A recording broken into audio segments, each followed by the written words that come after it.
Pastor, from the Muslim community, there's deep appreciation for your courage in standing up for justice for the people of Palestine. What moved you as a Christian leader to take such a strong and public stance? Yeah, I have to say, I don't think that this should be a Muslim issue. This is a humanity issue. And I think our faiths are united in this, is that when we look at justice for Palestine, justice for Cuba, justice for Lebanon, all of these justice issues are deeply connected to us as people of faith. We want to see a world in which people are equal, in which people are liberated, in which people are free from imperialism. So, yeah, I mean, I've been involved in the Palestine stuff for a number of years now. And I think, my convictions from my faith, but also my convictions from my humanity, say that we have to stand with the people of Palestine. Now, you directly challenged Helen Zille over the reluctance to call what's happening in Gaza a genocide. What drove you to confront her? Yeah, let me just say this. I think that before answering that question, what I need to say is that I think I'm channeling what many South Africans feel. And I think that's why this moment has gone viral. It's because all of us are just tired of this complicity of saying that we have to choose between justice and delivery. And she frames it like that. She literally came to that meeting and she told us this has got fixing potholes. I'm sure you saw at the end some women poking me and saying, Helen Zille can't save the world, she can only save Joburg, The idea that these struggles are not connected. If we look back to, we're here today at this Cuba event, and we trace the history of the world. We look back to the Holocaust and what happened. That all happened because of rising fascism. And when we start to ignore the needs and the rights of the poor, when we start to ignore the needs of the oppressed, when we start to put that on the back burner because we want potholes fixed and we want water and those kinds of things for wealthier areas like Helen Zille does, and literally at the meeting she told us that she supports the privatization of all of this stuff. And you have to say that's not what this democratic South Africa is supposed to be about. Yes, we want service delivery, but we want justice for all. We want equality for all. So I don't think that what I was saying was anything different to what most South Africans have screamed at their TVs for over 2.5 years as they've seen this unfolding genocide. We've seen the starving women. We've seen the starving communities. I was actually on the plane of those 2 flights that came, and I went onto the plane to help those people get out. I've been helping those families. Do you know, I sat with a doctor whose children are malnourished. I've sat with another child who's broken their limbs 3 times because they've got rickets because of the malnutrition that they were suffering from that genocide in Gaza. I've seen personally the impact on the social, psychological state. I'm dealing with a family now at the moment. Just last week, they had another family member martyred. This is something that is urgent, it's important, it's something we all need to deal with as a crisis. This is a crisis for every single one of us.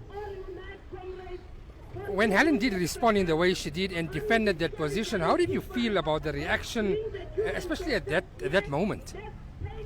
Let's just be honest, Helen didn't respond. She had her lines. In fact, I think she was ready for us because we had advertised that we're coming as the Kensington Palestine Solidarity Group. We had a protest outside. So I think she was trying to adopt this kind of moderate position. But, it's not really how she responded. She's still completely compromised. She still believes that she can play this role where she still receives her funding from her Zionist complicit funders and then can wax lyrical about reconciliation projects and those kinds of things. She's never been involved in reconciliation. She's the woman who told us colonialism was good for us. She's the woman who's told us that all sorts of rights she said we've got more race laws in South Africa than we had before 1994. She's got no rights to speak about national reconciliation. As much as that's important and we all want that, there can be no peace without justice. We need justice for the poor. We need a city that's inclusive and built for all. And we need to have a free and liberated Palestine is critical and central to that goal. Now, coming to today, we are here at the solidarity with Cuba. Do you see a connection between the struggles of Cuba and Palestine and the broader role of global powers like US, particularly in relation with Iran? Yeah, I'm very fortunate. I've been to Iran about 13 times already. So I've gone and sat on the streets of Tehran. I've gone into I've gone into some of the most beautiful places. I've sat with the most beautiful people.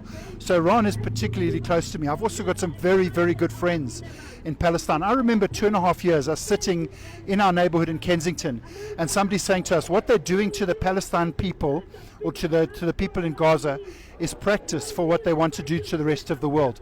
We in the global south are going to experience this happening to all of us. They've started in Gaza. We've seen the increasing expansion into the West Bank. Just last week we had, in 10 minutes, 300 people killed as they unleashed a horrific, I can't remember the number of bombs, into Lebanon. I'm just so grateful that the people of Iran are standing up. I'm grateful that they are able to it almost, I mean, we know that US military is so powerful and we are so desperate that nobody gets injured in these things.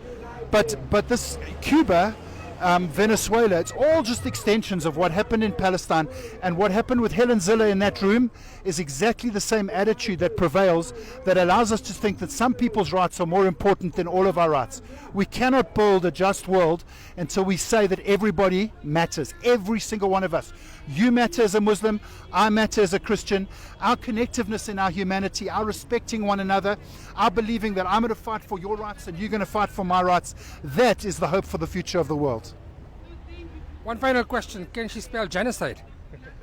Well, we actually prepared a pamphlet for her, and I think it's a joke to say, can she spell genocide? We put out those pamphlets. But actually, she needs to, the Genocide Convention, that's what many people think is genocide is just the destruction of a people, and it's the complete and utter destruction of the people. The Genocide Convention is very specific. It's got a very specific definition of what genocide is.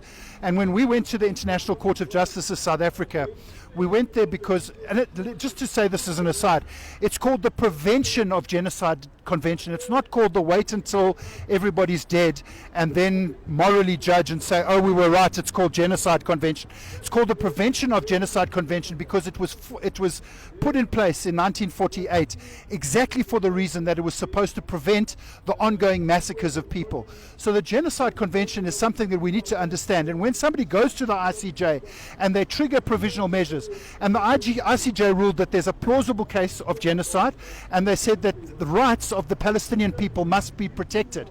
And when they gave that order, it triggered obligations in terms of the convention for all of us to act to protect the Palestinian people.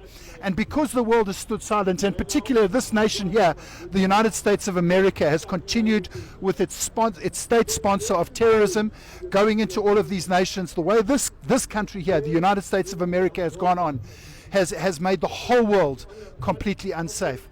And that we need to take that Genocide Convention, we need to study it, we need to get back into the rule of law. The international law-based order has completely broken down because of this country. So yes, she might be able to spell the word, but she certainly doesn't take her obligations, her moral obligations as a human being seriously. Thanks, man. Thank you so much.